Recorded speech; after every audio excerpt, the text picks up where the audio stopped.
स्थितिमा मात्र प्रयोग गर्नुपर्छ। कुनै दुर्घटना भएमा शिक्षकलाई के गरे बसेका तिमीहरू? नमस्ते आन्टी। नमस्ते नमस्ते। कतै नाटु भयो नि झोला बोकेर? बर्नीको सिजन छ, त्यो खान मन लाग्यो अनि पसल जान आँटेको नि। ए हो र आन्टी? हो नि त। इक्जामको तयारी कस्तो छ तिमीहरूले? राम्रो हुँदैछ आन्टी। कुन सब्जेक्ट पढेको त? साइन्स। ए ल ल पढेर बस।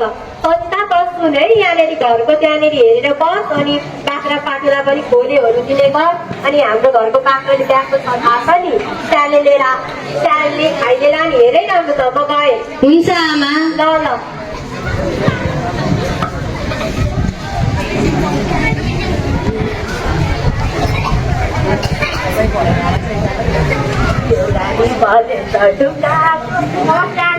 भयो। नमस्ते, म त बजार जान आँटेको नानी। तिमी कताबाट आएको? म त तलतिर काकाकोबाट आएको नि। साथीहरू त बढी बस्छ, तिमी पनि घर पढेर म बजार जान्छु ल। हुन्छ आन्टी। ल ल। साथीहरू तिमीहरू के गरी बसेको? तिमीलाई त म त संसारभरि खोज्दै हिँडेको। ए हो र? तिमी कता कता खोज्न गयौ नि? म त सबै गाउँतिर गएँ नि, कुन स्कुलमा पढ्छ भनेको त्यहाँतिर भेटेर तिमीहरूको पत्तो पाएँ नि।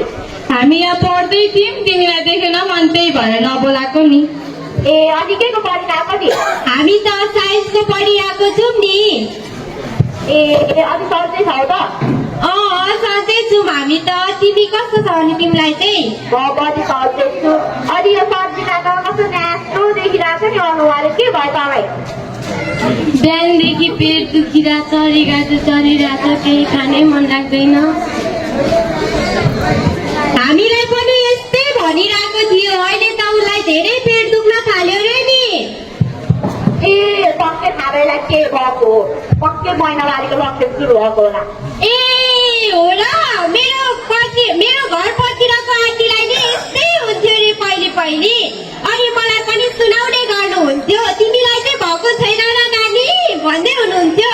आन्टी भइसक्यो नि भनेर मैले पनि भनेको थिएँ। मैले त फुसुक्कै बिर्सिछु नि त उसलाई पनि सम्झाउनको लागि।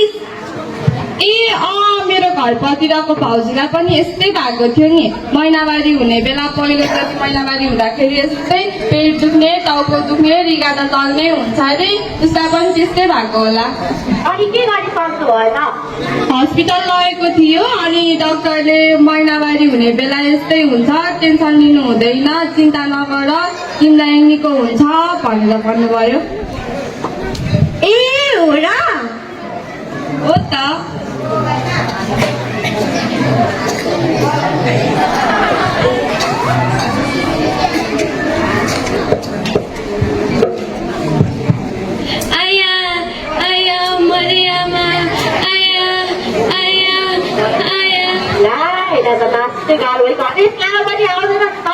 त्यही त नि अघि नै जानुभएको, यतिखेरसम्म त आउनु पर्ने नि।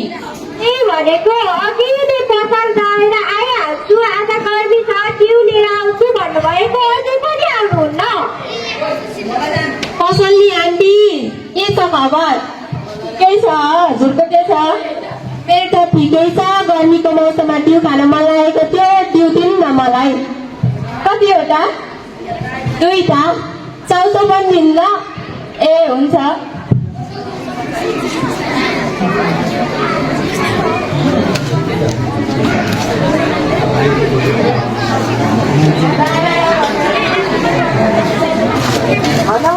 आन्टी छिटो गर्नु न हो।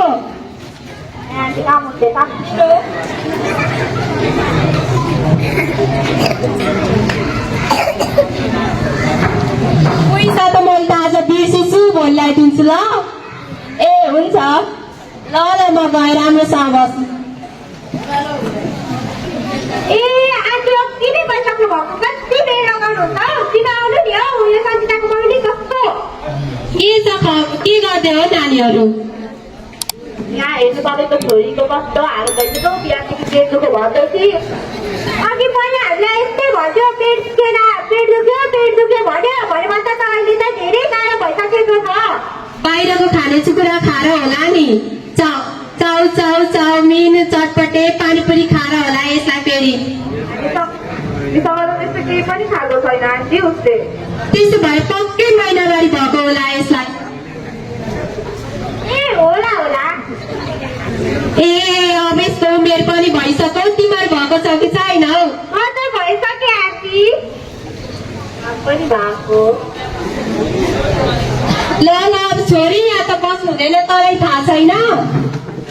हाम्रो परम्परा कुरा अनुसार त गोठमा गएर बस्नुपर्छ 11 दिनको लागि बस्नुपर्छ। हजुरबुवा बुवाहरूको मुख हेर्नु हुँदैन तँलाई त्यति पनि थाहा छैन? किन लामा? हाम्रो परम्पराको कुरा हो नि छोरी। अब जाम गोठमा। कहाँको गोठामा कुन गोठ? भैँसी पाडो गाई बाख्रो बस्ने गोठ तँलाई त्यति पनि थाहा छैन? म जनावर हो र आमा त्यस्तो गोठमा बस्नलाई। नानी त्यसो भने कहाँ हुन्छ मेरी प्यारी नानी? जाम जाम। नाइ आमा जान। यो आन्टी पनि के कुरा गर्नुहुन्छ यस्तो बेलामा गोठ लाने हो? तिमी त्यसो भएर कहाँ हुन्छ नानी? यिनीहरूको कुरा नसुन नानी। जाम ल नानी। मिठो कुरा ल्याइदिन्छु राम्रो कपडा ल्याइदिन्छु। होइन यो सन्जिताको आमा पनि कस्तो हो? हामीले भन्दा पनि नपत्याएको कस्तो हुँदो रहेछ है।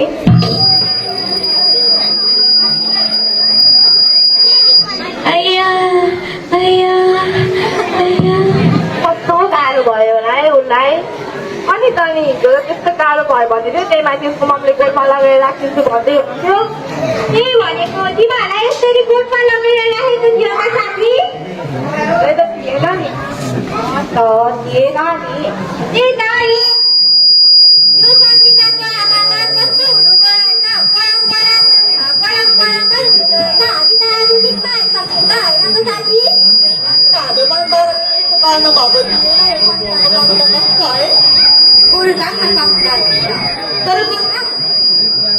गोठमा छ र मलाई त थाहा छैन नि। अघि मैले देखेको थिएँ तिमीलाई खोज्न आउँदा बाटो भेटेको थिएँ ती गोठमा हुनुहुँदो रहेछ। दुईवटा बाख्रालाई खेलाउने हुँदो रहेछ भर्खर जन्मिँदो रहेछ दुईवटा। अनि देखेको थिएँ उसको त्यहाँ तल छ हेर त गोठ। ए हुँदो रहेछ त पनि राम्रो गोठ आमा। ताजा पाटुली कति राम्रो रहेछ हेर त। अनि त है कति राम्रो। ए हुन्छ त जान्छ त त्यसो भए सन्जितालाई नि हेरौँ। हुन्छ दादा। राम्री रहेछ फुल भन्दा। ए के छ यो भन्दा? त्यहाँ बसेर यहाँ कस्तो गाह्रो भएछ त्यहाँ। सन्जिता सन्जिता कोही पानी ल्याऊ न। कोही पानी लिएर आऊ न एकजना चाहिँ।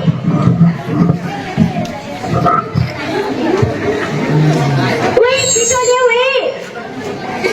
सन्जिता सन्जिता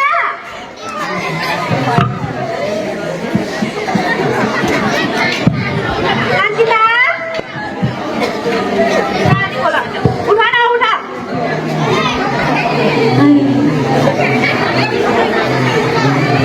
को हामी तिम्रो साथी हिजो सँगै पढेको होइन हामी? हामीलाई पनि बिर्सेको। ए तिमीहरू पो हौ। अनि तिम्रो हालखबर के छ त? ठिकै छ पेट दुखिरहेछ। तिम्रो आमा नि कस्तो है तिमीलाई गोठमा राखिदिने?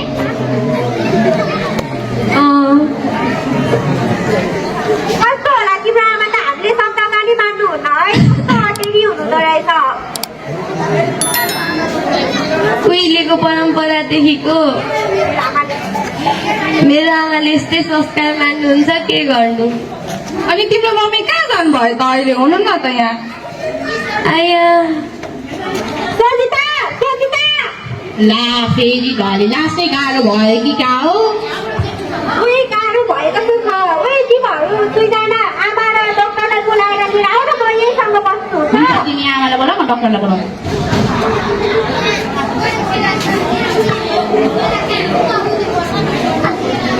आन्टी आन्टी के गर्दै हुनुहुन्छ?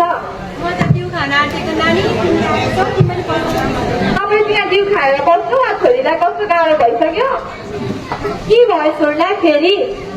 खै हामी आउँदा त बिहोस भइराखेको रहेछ। अनि हामीले बोलाएको आया मलाई पेट दुख्यो भन्दै थियो। जाम जाम जाम। नमस्ते डाक्टर आन्टी। नमस्ते। सन्जिता नानी त्यहाँ जाऊँ न तल्लो घरको काकीलाई लास्टै छोरीलाई लास्टै गाह्रो भएछ हिँड्नु न एकचोटि के भयो मलाई हुन्छ नानी नानी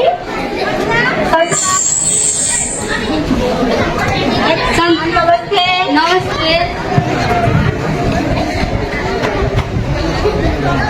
नानीको नाम चाहिँ के हो नि सन्जिता अनि नानीको आमा चाहिँ को हो हो नि डाक्टर साहब अनि नानीलाई यहाँ लिएर गोठमा चाहिँ किन सुताएको नि हाम्रो परम्परागत कुरा अनुसार त गोठमा सुताउने छ 11 दिन गोठमै बस्नुपर्छ बुवा हजुरबाको मुखै हेर्नुहुँदैन हामीलाई थाहा छैन त्यति पनि शान्तिजी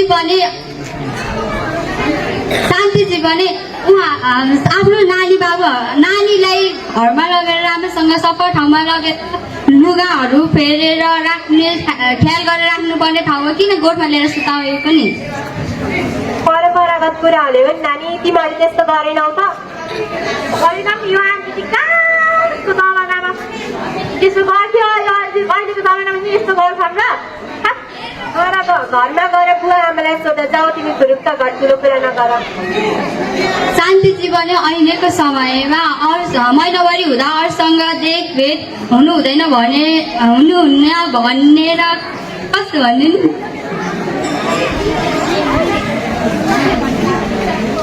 ए अब त्यसो भने के गर्ने त अनि नानीलाई के हुन्छ नि महिनावारी हुँदा पेट दुख्छ रिगाटो चल्छ केही खान मन लाग्दैन मनमा नकारात्मक कुराहरू खेल्छन् घरमा त निन्द्रा लागेको थिएन त्यही माथि आमाले यस्तो फोहोर गोठमा ल्याएर राखिदिनु भयो हामीलाई सर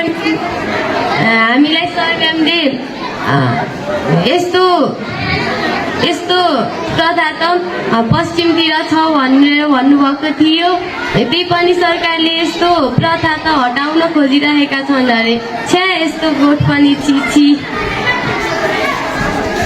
यस्तो बेलामा डराउनु पर्दैन नानी यो महिनावारी सबै महिलाहरूलाई हुने प्राकृतिक प्रक्रिया हो यस्तो बेलामा आफूलाई मनपर्ने खेलहरू खेल्नुपर्छ आफूलाई आफ्नो मिल्ने साथीहरूसँग गएर घुलमिल हुनुपर्छ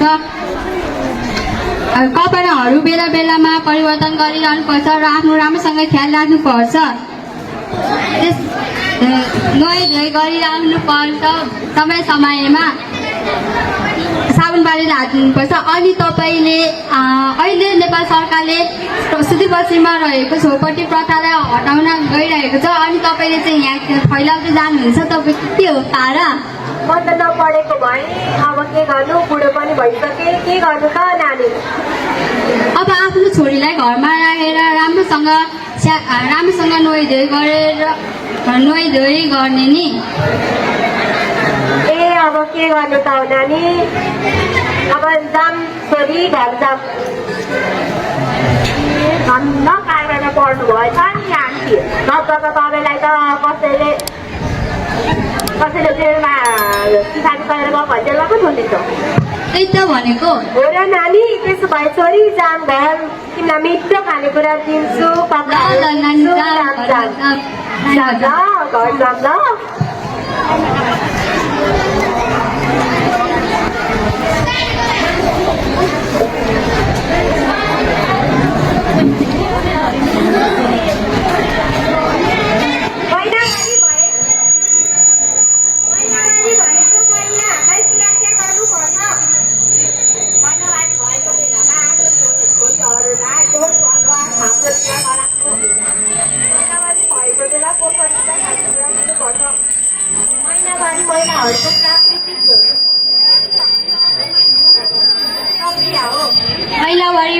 महिनावारी भएको बेलामा लुगाहरू समयमा परिवर्तन गरिरहनुपर्छ महिनावारी भएको बेलामा जस्तो तपाईँहरू पनि गोठमा बस्नु नपरोस् महिनावारी बाध्यता होइन प्रकृतिले दिएको उपहार हो महिनावारी हामी महिलाहरूको प्रकृतिले दिएको सुन्दर वरदान हो